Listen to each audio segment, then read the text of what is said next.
Hey guys, it's Christine. Thanks for tuning back in for episode 5. Last episode, we briefly gave you a glimpse into how much work goes into planning a medical mission trip. And this episode, I want to focus on the idea that, hey, maybe even one trip a year might actually suffice. So let's do a quick little recap before we jump right in.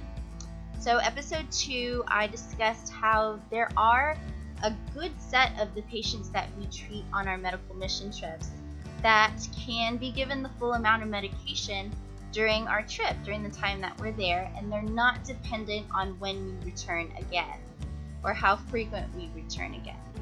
I also pointed out that it's the patients who require medication every single day, basically indefinitely until told otherwise, and those patients typically are our diabetics and our patients with high blood pressure.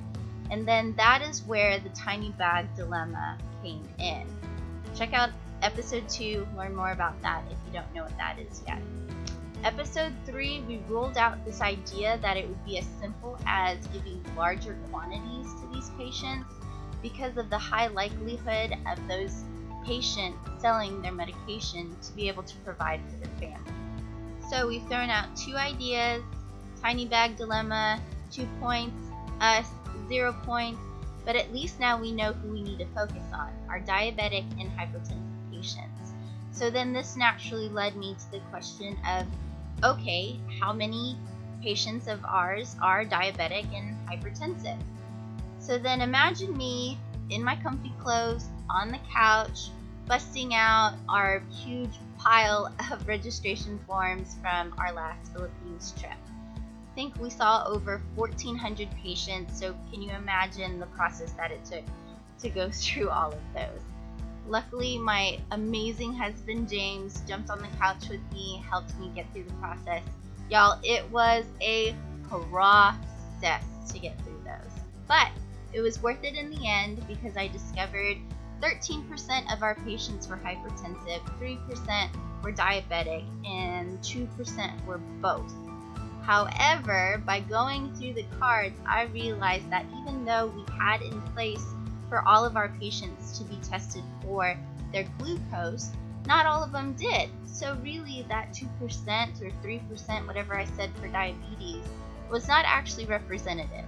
Okay, so does that stop me? No, because even if that percentage was 30% or 40%, it still showed me that not 100% of our patients need us to return again super fast in order for us to be able to take care of them.